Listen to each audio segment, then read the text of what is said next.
कल का मेरा सवाल था, कल मैंने एक प्रॉपर्टी पर छोड़ा था कि जब दो रॉ या दो कॉलम एक दूसरे के प्रोपोर्शनल होते हैं, प्रोपोर्शनल मतलब समानुपाती होते हैं, उसका वैल्यू 0 आता है।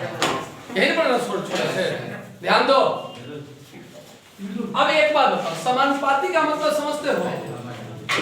नहीं, समानुपाती यानी प्रोपोर्शनल का मतलब होता है अगर 2/4 है, आवाज नहीं, 3/6, 4/8, 5/10, ये सब प्रोपोर्शनल है। कैसे? अरे 2 दूना सबका रेशियो हमेशा इक्वल होगा, तो ये सब क्या कहलाता है? प्रोपोर्शनल कहलाता है, यानी समानुपाती कहलाता है। जब दो रेशियो, दो लॉ या दो कॉलम जब समानुपाती हो, तो ये देखो कि सब से 2 बार में कट रहा है ना, बराबर चीज से कट रहा है कि नहीं? तो इससे एक बात पता चलेगा, क्या कि अगर कोई determinants a1, a2, a1, b1, c1, b1, c1, a2, b2, c2, ka1, ka2, ka3 है, kb1 और kc1 है। तो गौर करो, यहाँ r1 बराबर है r3 बराबर है kr1। अरे है कि नहीं? a1 b1 c1 है, बोलो यार। इसका वैल्यू डायरेक्ट 0 होगा, इसका वैल्यू डायरेक्ट 0 होगा। एक सवाल ना आपने पूछा और ना मैंने बताया, ठीक है, लेकिन इस सवाल का जवाब आज मैं नहीं दूंगा, मैं किस दिन दूंगा? मतलब मंडे को। कौन सा सवाल? जैसे ए बी सी डी मैंने किया तो मैंने बताया था फर्स्ट दिन ही डिटरमिनेंट एकदम इजी है, क्योंकि मेरा तबीयत उस दिन ठीक नहीं थी तो मैं जल्दी से बता के इसको निकल गया था। यानी इसको मैंने बताया था कि A D minus B C, अरे बोला यार, ये तो मैं बता दिया था। लेकिन किसी ने सवाल ये नहीं किया कि सर क्यों माइनस, क्यों प्लस, क्यों नहीं, ये क्रॉस गुना क्यों? किसी ने सवाल किया? नहीं किया सवाल, मैंने जवाब नहीं दिया। बात समझ में आई नहीं? उस दिन मेरी स्पीकर कटी हुई थी थोड़ा सा। अगर मान लो ये चीज का जवाब मैं किस दिन दूंगा? मंडे। पूछो क्यों? क्योंकि कल संडे है, आपको यह जवाब पता करके लाना है। मंडे को पहले मैं आप लोग से ही जवाब दूंगा कैसा क्यों हुआ। अगर ऐसा आपको पता चल जाता कि ऐसा क्यों हुआ तब तो बहुत बढ़िया, नहीं तो अंत में तो अभी हम जिंदा है। बोलो यार। तो इस सवाल का जवाब मंडे को पता चलेगा। फिलहाल हम लोग देख रहे हैं कि समानुपाती। अच्छा, समानुपाती का मतलब ऊपर से निकल गया। देखो दो बातें, जैसे मान लो कोई कह देगा 5 3 6, बोलो 2 1 3। अच्छा, दो नेक्स्ट क्वेश्चन क्या देगा? कितना? 15 9 18। तो देखो गौर करो, इसके समानुपाती है। अरे 5 तिहाई 3 तिहाई 36 18, वैल्यू ऑटोमेटिक 0 हो जाएगा। अब मन में सवाल आ जाएगा, सर क्यों? मैंने कहा था ना कि किसी एक रो से गुना हो सकता है, गुना का अपोजिट भाग होता है। बात समझ आई नहीं? तो कॉमन लेने का मतलब है इसमें से इसमें से इसमें से अगर हम 3 कॉमन ले लेते हैं, मान के चलो 3 कॉमन ले लिए, 3 कॉमन फ्रॉम R3, R3 से 3 कॉमन ले लिए, जो ही कॉमन लेंगे तो क्या हो जाएगा? 5 3 6, बोलो 2 1 3। इसमें तो 3 कॉमन लिए तो क्या बचेगा? 5 3 6। तो हमने पढ़ा है ना कि दो रो बराबर होंगे तो 0 आ जाएगा। बोलो तो इसका वैल्यू डायरेक्ट क्या आ जाएगा? 0। तो हर जगह ये कॉमन लेते नहीं चलेंगे। कोई दो रो या कोई दो कॉलम, कोई दो रो या कोई दो कॉलम अगर समानुपाती हो, प्रोपोर्शनल हो, तो उसका वैल्यू क्या आ जाता है? 0 के बराबर आता है। समझ में आया ना? तो 0 के लिए दो कंडीशन बताए। पहला कंडीशन कौन? अगर कोई दो रो या कॉलम आपस में बराबर हो तो 0, या समानुपाती हो तो 0। एकदम क्लियर फंडा समझ में आ गया कि नहीं आ गया? डाउट है? है डाउट? दो रो या दो कॉलम अगर समानुपाती हो, समानुपाती करने का क्या मतलब? प्रोपोर्शनल हो, तो उसका वैल्यू क्या आ जाता है? 0 आता है। क्लियर है? कोई डाउट नहीं है? अगर दो रो या दो कॉलम बराबर हो तो उसका वैल्यू क्या आ जाता है? 0 आ जाता है। समझ में आया कि नहीं समझ में आया? बोलो यार। डाउट है? अच्छा बच्चा कहता है यस नो सर, मतलब डाउट है? Yes no sir. अब हम कंफ्यूज है कि नहीं है। चलो, तो ये क्लियर हो गया। तो अभी तक हमने प्रॉपर्टी में क्या पढ़ा कि किसी भी डिटरमिनेंट्स को ट्रांसपोज करने के बाद उसकी वैल्यू में परिवर्तन नहीं होता है। इंटरचेंज करने के बाद वैल्यू में परिवर्तन नहीं होता है, लेकिन साइन में चेंजिंग हो जाता है। कोई दो रो या दो कॉलम, कोई दो रो या कोई दो कॉलम बराबर या समानुपाती हो, प्रोपोर्शनल हो, तो उसका वैल्यू कितना आता है? 0। इतना बात तो हम लोग पढ़ चुके हैं। समझ में आया कि नहीं समझ में आया? चलिए ध्यान दो। अगर इस तरह से कोई डिटरमिनेंट हो, इस डिटरमिनेंट से एक खास बात देख रहे हो, किसी एक रो में, तो ध्यान देना जब किसी बात चलता है रो का, तो कॉलम भी हो सकता है।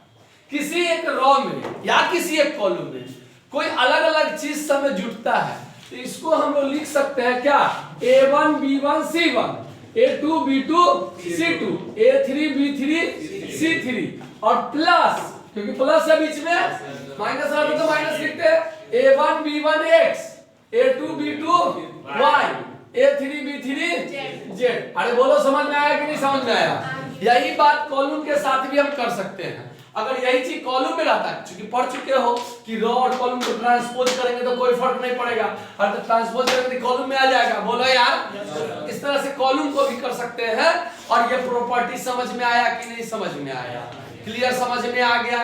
तो अब एक चीज आपको बताते हैं, डिटरमिनेंट्स जो हम निकालते हैं इसमें कई सारे रूल होते हैं। जैसे डिटरमिनेंट्स हमेशा किस चीज पर निकालते हैं? स्क्वायर मैट्रिक्स पर। बोलो स्क्वायर मैट्रिक्स पर। अच्छा एक बात बता, स्क्वायर मैट्रिक्स पर तो क्या ये स्क्वायर मैट्रिक्स है? अरे कितना ऑर्डर का है? 1 by 1 तो स्क्वायर मैट्रिक्स ना है। स्क्वायर मैट्रिक्स के क्या साथ है? रो और कॉलम बराबर है। अरे 1 by 1 हो गया। बोलो ना यार, समझ में आ कि नहीं समझ में आया? रो और कॉलम बराबर हो गया तो ये क्या हो गया? स्क्वायर मैट्रिक्स हो गया। हाँ गौर करो, मैंने कहा था कि तू भी अगर मान लो इस तरह से 2 लिखा हुआ है तो ये भी स्क्वायर मैट्रिक्स है। अरे बोलो यार, स्क्वायर मैट्रिक्स का डिटरमिनेंट तो निकलेगा ही निकलेगा। बोलो आ जाओ सब क्लास में। आ गए कि इधर उधर घूम रहे हो? नहीं तो क्लास में आ जाओ, जिंदा हो जाओ।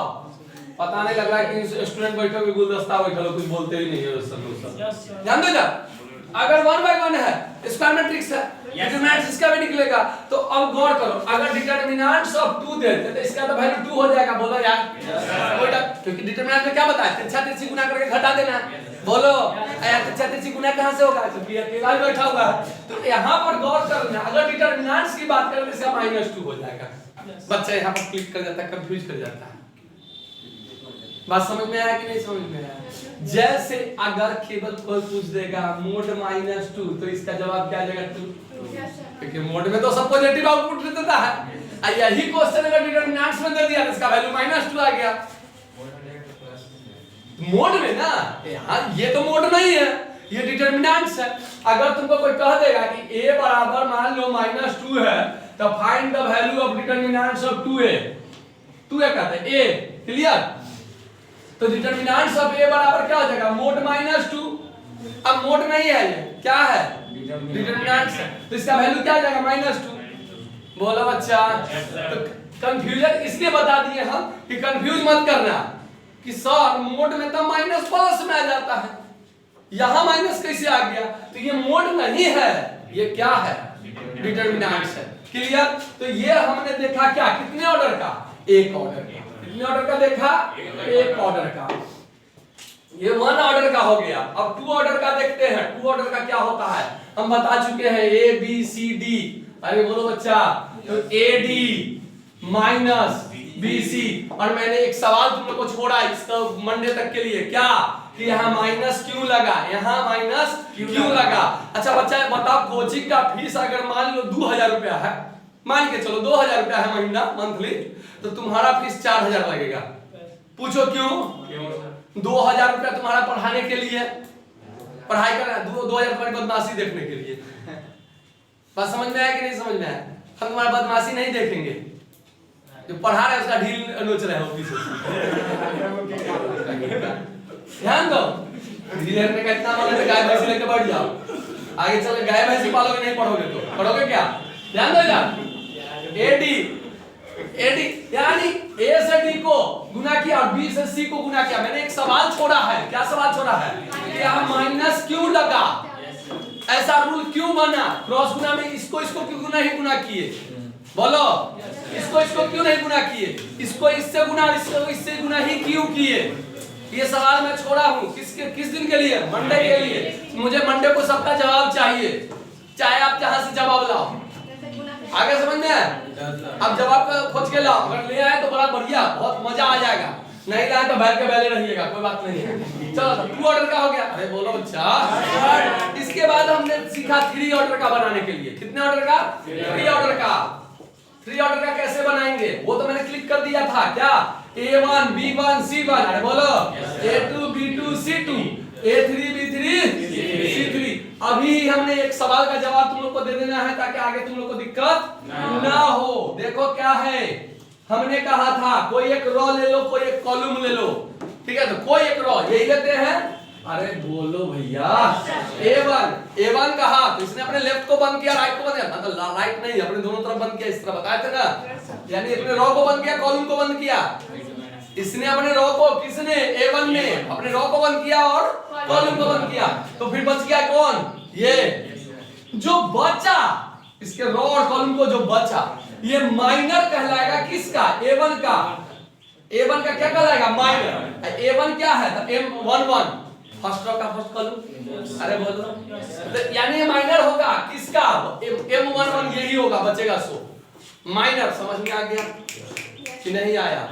क्रॉस गुना करेंगे 6 - 6 B2 C3 minus B3 C2। अरे बोलो, इस तरह से मैंने बता दिया था, प्लस माइनस प्लस करके क्लिक कर गया। इस पर ज्यादा समय नहीं दूंगा। क्यों समय नहीं दूंगा? क्योंकि मैंने 1 लिखा, 2 लिखा, 3 लिखा। किताब में तो 3 तक पढ़ना है, 3 ऑर्डर का। लेकिन मन में एक हुड़ेल मारता हुआ गैस इनो पीने से भी बंद नहीं होगा। क्या? और नब्ज चहकता होगा कि सर 1 था, बना दिए, गजब। 2 था, बहुत मजा आ गया, इसी से गुना कर दिए, बन गया। 3 था, ऐसे बंद करते चले गए, बन गया। अब 4 रहता तो गया काम से, कहानी खत्म। 5 रहता तो अब मन में आएगा कि सर 4 रहता था, इसे बना सकते थे, बिल्कुल बना सकते थे। कैसे? A1 B1 C1 B1। अरे बोलो A2 B2 C2 D2। अरे बोलो, तो इसका मतलब ये बंद होता तो फिर 3/3 ऑर्डर का बनता, और 3/3 ऑर्डर में माथा भूखा जाता है। तो इसके लिए 4 गो के लिए 3/3 ऑर्डर का बनता कि नहीं बनता? अब फिर 3/3 ऑर्डर 4 बार बनाना, बाप रे, पता चला 2 घंटा उसी में लग गया। बोला एग्जाम में समय दिए 3 घंटा, 2 घंटा इसी में लग गया, झूल रहे हैं। एग्जामिनर का मन आया कि बच्चा पढ़ा है कि नहीं पढ़ा है, बोलो समझ में आया कि नहीं? अब पढ़ा है तो अच्छे टीचर से पढ़ा है कि नहीं पढ़ा है, जहां सब चीज बताया गया, कोई चीज छोड़ा नहीं गया, वो एग्जामिनर कहीं 4/4 ऑर्डर का बनाने के लिए दे दिया, find the value of determinants. Clear? और कैसा दिया? 4/4 ऑर्डर का। ले अब कैसे बनेगा, समझ में नहीं आ रहा है, समझ में नहीं आ रहा है। तो हम सीखेंगे 4/4 ऑर्डर का। क्लियर? और 4/4 ऑर्डर का सीखने के लिए मेरे नेक्स्ट वीडियो का सब्सक्राइब करें, लाइक करें, शेयर करें और कमेंट करें, बेल आइकन दबाना ना भूलें। ये डायलॉग बोलने में मजा आता है, लेकिन भले कोई कर ही जाना तो क्या मैं तो रिक्वेस्ट कर सकता हूं, देश आजाद है, आजादी के लिए क्या कर सकते हैं, रिक्वेस्ट कर सकते हैं। बात समझ में आया कि नहीं समझ में आया? तो हम अगले वीडियो में डाल रहे हैं कि 4/4 ऑर्डर का कैसे बनेगा। और अभी और मैं ये भी डालूंगा 4/4 नहीं, 5/5 मिल जाए बन जाएगा, 6/6 मिल जाए बन जाए, 7/7 मिल जाए बन जाए। क्वेश्चन कहां तक पूछेगा? 3/3। लेकिन तैयार हमको कहां तक रखना है? 4/4। अरे बोलो यार, तुम्हारे घर में भोज होता है तो भोज में तुम 500 काट बांटते, तो क्या गिन के 500 आदमी का खाना बनाओगे? नहीं, मैंने 700-800 को बना लिया, 500 काट बांटा है तो 700-800 को आ गया तो कहां से आएगा? इसलिए तैयार रहना है। कार्ड कहां तक बांटे हैं? 3/3 ऑर्डर तक का। भोज कहां? 2-4 को ज्यादा। बोलो एकदम समझ में आ गया? तैयार हो जाओ 4/4 ऑर्डर के लिए नेक्स्ट वीडियो में। Thank you.